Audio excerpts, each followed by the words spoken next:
प्रभु यीशु मसीह के नाम में आप सभी को जय मसीह की। दोस्तों, आपका स्वागत है हमारे एक और नए वीडियो में। प्रभु यीशु मसीह ने स्वर्ग में जाने से पहले साफ साफ बता दिया था कि अंत के समय में बहुत सारे झूठे भविष्यवक्ता आएंगे जो झूठी बातों को सिखाकर सच्चे लोगों को झूठ के रास्ते पर और नरक के रास्ते पर ले जाएंगे। आपने यहोवा विटनेस के बारे में कभी ना कभी थोड़ा बहुत जरूर सुना होगा। क्रिश्चियनिटी टुडे की रिपोर्ट के अनुसार आज के समय 83 लाख लोग यहोवा विटनेस से जुड़े हुए हैं और 1,20,000 उनके समूह अलग अलग देशों में, अलग अलग राज्यों में चल रहे हैं। और ये लोग आज के समय लगातार अपनी आउटरीच कर रहे हैं, एक एक घर में जा रहे हैं और मसीहों को पकड़ के उन्हें गलत शिक्षा में फंसाकर, उलझाकर उन्हें नई नई प्रकार की बातें सिखा रहे हैं। तो दोस्तों, आज इस वीडियो का उद्देश्य बिल्कुल ये है कि आपको बताना यहोवा विटनेस वाले कौन हैं, उनकी शुरुआत कब और कैसे ही, और उनकी क्या शिक्षाएं हैं और क्या उनकी शिक्षाएं सचमुच बाइबल पर आधारित है या नहीं है, और वो कौन कौन से वचन का लगातार गलत इस्तेमाल करते हैं मसीह को गुमराह करने के लिए, और यहोवा विटनेस वालों के सवालों का जवाब कैसे दिया जाए। तो दोस्तों, यदि आप चैनल पर नए हैं तो चैनल को जरूर सब्सक्राइब करें, बेल आइकन को भी दबाएं, क्योंकि इस चैनल के माध्यम से हम मसीहत से रिलेटेड बहुत सारी वीडियो डालते हैं और लोगों को आगाह करते रहते हैं। तो दोस्तों, चलिए हम मिलकर शुरू करते हैं।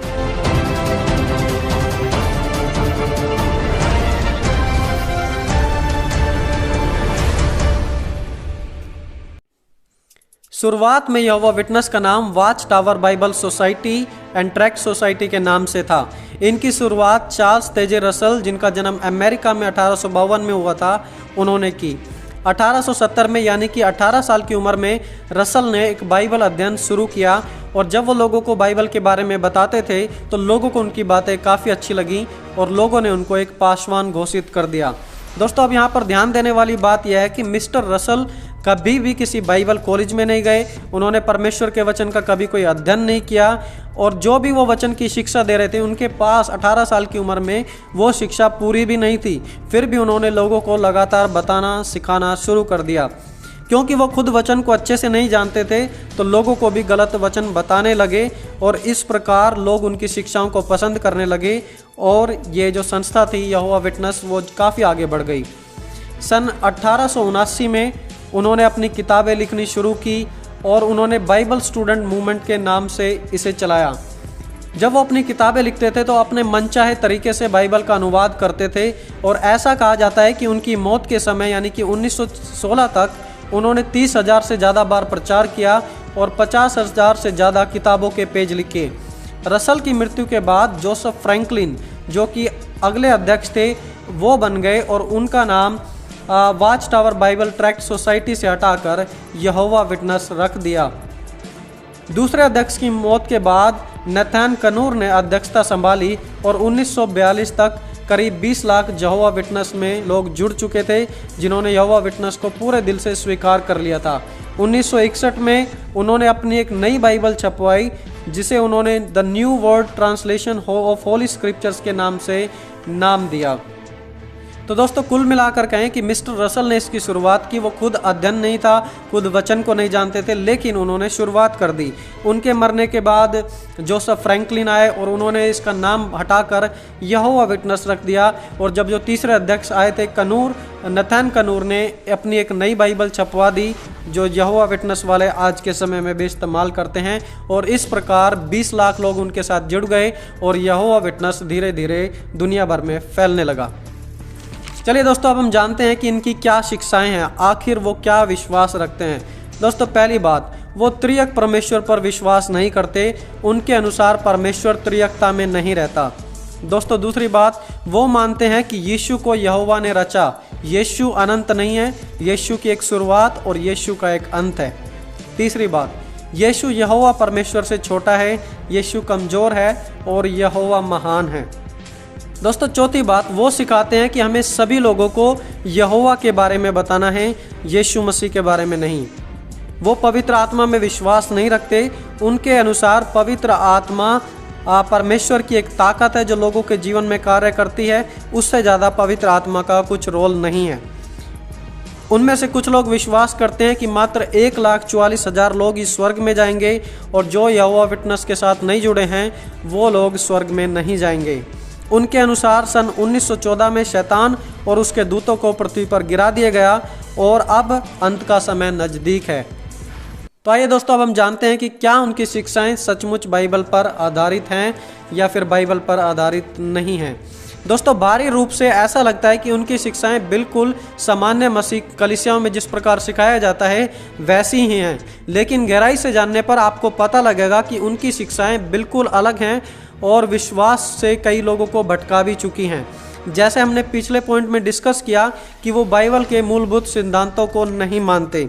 दोस्तों देखिए, पहली बात, यीशु ने स्वयं कहा कि पिता, पुत्र और पवित्र आत्मा के नाम में बपतिस्मा लो, लेकिन ये लोग कहते हैं कि पिता बड़ा है और यीशु छोटा है और पवित्र आत्मा सिर्फ एक हवा, एक ताकत है और इससे बढ़कर कुछ भी नहीं है। ये लोग मानते हैं कि 1914 में शैतान और उसके दूतों को गिराया गया, लेकिन बाइबल के अनुसार मनुष्य की रचना से पहले ही शैतान को गिरा दिया गया था और इसीलिए शैतान ने आकर आदम और हव्वा की परीक्षा ली। इनके अनुसार यीशु छोटा है, लेकिन हम पढ़ते हैं कि यीशु ने अपने आप को खाली कर दिया। फिलिपियों उसका 2 अध्याय। वो कहते हैं कि हम बाइबल से ही सब बातों को बताते हैं, लेकिन जब आप अच्छे से बाइबल को जानेंगे तो आपको पता लगेगा कि वो बाइबल का गलत अनुवाद करके लोगों को गुमराह करते हैं। दोस्तों अगली बात, वो कौन कौन से वचन का गलत इस्तेमाल करते हैं, ये पॉइंट बड़ा ही ज़रूरी है, क्योंकि जब वो आपके पास आएंगे तो वो आपसे वचन से बात करेंगे। उनका सबसे मनपसंद वचन है जो वो मसीहों को फंसाने के लिए इस्तेमाल करते हैं, यूहन्ना उसका 14:28, जहाँ यीशु ने कहा कि पिता मुझसे बड़ा है।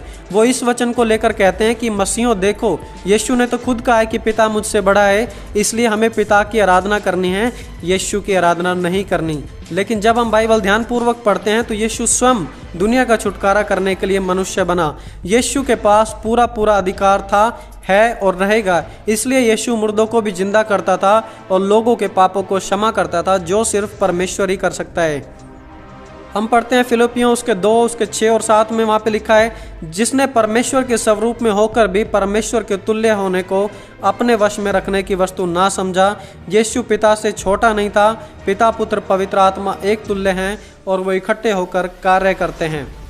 तो जब यहोवा विटनेस वाले आपको बताएं कि यीशु मसीह छोटा है और यीशु ने कहा कि पिता मान है, तो आप उन्हें बताएं कि यीशु मसीह ने दुनिया को बचाने के लिए अपनी मर्जी से अपनी प्रभुता को कुछ समय के लिए साइड में रख दिया और वो हमारे लिए मनुष्य बने। यीशु ने अपने आप को खाली कर दिया। दोस्तों दूसरा वचन वो जो इस्तेमाल करते हैं वो है कुलुस्सियों उसका 1 अध्याय उसका 15 वचन। वहाँ पे लिखा है, वह तो अदृश्य परमेश्वर का प्रतिरूप और सारी सृष्टि में पहलौठा है। वो लोग जब मसीह लोगों के पास जाते हैं तो कहते हैं कि देखो, अपनी बाइबल उठाकर देखो कि यीशु ने कहा, पौलुस ने कहा कि यीशु पहलौठा है, मतलब यीशु अनंत नहीं है, उसकी एक शुरुआत और एक अंत है। लेकिन वो आगे के जो 16 और 17 वचन हैं उसको नहीं पढ़ेंगे, क्योंकि वहाँ पे लिखा है, क्योंकि उसी में सारी वस्तुओं की सृष्टि हुई, स्वर्ग की हो या पृथ्वी की, देखी और अनदेखी, क्या सिंहासन, क्या प्रभुताएं, क्या प्रधानताएं, क्या अधिकार, सब कुछ उसी के द्वारा और उसी के लिए रचा गया। इस वचन के अनुसार यीशु ने पूरी सृष्टि की रचना की और हम जानते हैं सृष्टि की रचना सिर्फ और सिर्फ परमेश्वर कर सकता है, और यह वचन हमें साफ तौर पर यीशु की प्रभुता को दिखाता है। तीसरा वचन जिसका वो गलत अनुवाद करते हैं और मसीह को फंसाते हैं वो है यूहन्ना 1:1। आदि में वचन था, वचन परमेश्वर के संग था और वचन ही परमेश्वर था। In the beginning was the word and the word was with God and the word was God. लेकिन उन्होंने अपने बाइबल अनुवाद में लिखा है, आदि में वचन था, वचन परमेश्वर के संग था और वचन दैविक था, यानी कि वचन में कुछ शक्ति थी और वचन शक्तिशाली था। In the beginning was the word and the word was with God and the word was divine.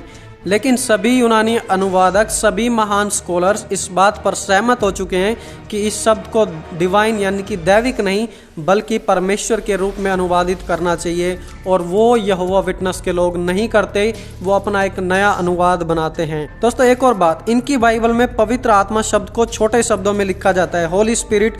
जब हम इंग्लिश में लिखते हैं तो कैपिटल लेटर्स में बड़े शब्दों में लिखा जाता है, लेकिन ये पवित्र आत्मा को छोटे शब्दों में लिखते हैं। यह पवित्र आत्मा को आत्मिक जीवन का मूल्य भाग या मुख्य भाग नहीं समझते, लेकिन पूरा नए नियम में हम बार बार पवित्र आत्मा और उसके कार्यों के बारे में पढ़ते हैं जो मसीहों के जीवन में काफ़ी प्रभावशाली है। बाइबल हमें सिखाती है कि हम अपने कामों से प्रभु तक नहीं पहुंच सकते। भजन संहिता 130 उसका 3 वचन, हे यहोवा, यदि तू अधर्म के कामों का लेखा ले तो तेरे सामने कौन खड़ा रह सकेगा। परंतु तू क्षमा करने वाला है ताकि तेरा भय माना जाए। बाइबल हमें साफ साफ सिखाती है कि हम अपने भले कामों से स्वर्ग तक नहीं पहुंच सकते। हमारे भले काम परमेश्वर के सामने मैले चितड़ों के समान हैं। लेकिन यहोवा विटनेस वाले लोगों का कहना है कि हमें परमेश्वर के सामने अपनी अच्छाई का प्रमाण देना पड़ेगा। जब हम जाके खड़े होंगे यहोवा परमेश्वर के सामने, तो हमें परमेश्वर को प्रूफ देना पड़ेगा कि हमने अच्छे काम किए। दोस्तों, एक और सबसे बड़ी बात, इनका कहना है कि अब इस बात का दोबारा इंतजार ना करो कि यीशु मसीह दोबारा आएगा। यीशु ने तो अपना सारा काम खत्म कर दिया है जो भी उसे पिता ने दिया था। यीशु का दोबारा आगमन 1914 में हो चुका है और इनके संस्थापक मिस्टर चार्ल्स तेजे ने कहा था कि दुनिया परमेश्वर के पूरे राज्य की स्थापना 1914 में देखेगा। लेकिन इतिहास इस बात का गवाह है कि ऐसा कुछ भी नहीं हुआ और यहोवा विटनेस की सारी बातें झूठ है। जो इनके संस्थापक मिस्टर चार्ल्स ने कहा वो पूरी तरीके से 1914 की बात में साबित नहीं हुआ है। अगर ये शिक्षा फैल रही है तो आपको और मुझे क्या करना है, हम क्या कर सकते हैं? दोस्तों, पहली बात आपके और मेरे लिए, इस वीडियो में हमने उनके कुछ मनपसंद वचनों के बारे में जाना है जो वो गलत इस्तेमाल करते हैं लोगों को गुमराह करने के लिए, तो आप उन वचनों को अच्छे से जानें। दूसरी बात, जो भी शिक्षाएं त्रिएक परमेश्वर के विरुद्ध में जाती हैं उन्हें बिल्कुल भी स्वीकार ना किया जाए, उनकी कुछ भी बुनियाद है ही नहीं। दोस्तों, तीसरी बात, इनकी सारी भविष्यवाणियां झूठी हैं। इन्होंने कहा था कि 1914 में यीशु आया है, यीशु आएगा, लेकिन ऐसा कुछ नहीं हुआ। और जब हम बाइबल की एक एक भविष्यवाणी पढ़ते हैं तो बाइबल की सारी भविष्यवाणी सच हो गई हैं और जो बची हुई हैं वो भी दिन पे दिन कुछ सालों में पूरी होती जा रही हैं। झूठी भविष्यवाणी से हम उनके झूठेपन के बारे में जान सकते हैं। दोस्तों, चौथी बात, गलातियों उसके 1 अध्याय 8 वचन में पौलुस ने कहा, परंतु यदि हम या स्वर्ग से कोई दूत भी उस सुसमाचार को छोड़कर जो हमने तुम्हें सुनाया है दूसरा सुसमाचार प्रचार करे तो श्रापित हो। बाइबल पर अगर कोई प्रचार आधारित नहीं है, कोई भी नया प्रकाशन यदि बाइबल पर आधारित नहीं है तो उस पर बिल्कुल विश्वास ना किया जाए।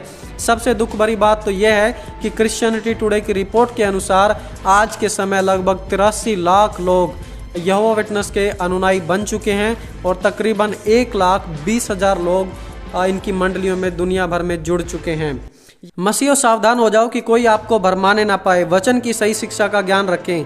गलत रास्तों पर जाने वाले लोगों को सही रास्ता दिखाना आपका और मेरा काम है और इस चैनल के माध्यम से हम लगातार परमेश्वर के वचन को लोगों तक पहुंचा रहे हैं और उन्हें सही जानकारी दे रहे हैं। तो दोस्तों, यदि आपने अभी तक चैनल को सब्सक्राइब नहीं किया है तो आप चैनल को जरूर सब्सक्राइब करें, क्योंकि ऐसे ही विषयों से जुड़ी हुई और भी वीडियो आपके लिए हर हफ्ते आती रहेंगी। तो दोस्तों, अगर आपको वीडियो से कुछ सीखने को मिला हो तो वीडियो को जरूर लाइक करें, चैनल को सब्सक्राइब करें, अन्य मसीहों के साथ भी शेयर करें। तो मिलते हैं अगली वीडियो में, तब तक के लिए जय मसीह की दोस्तों।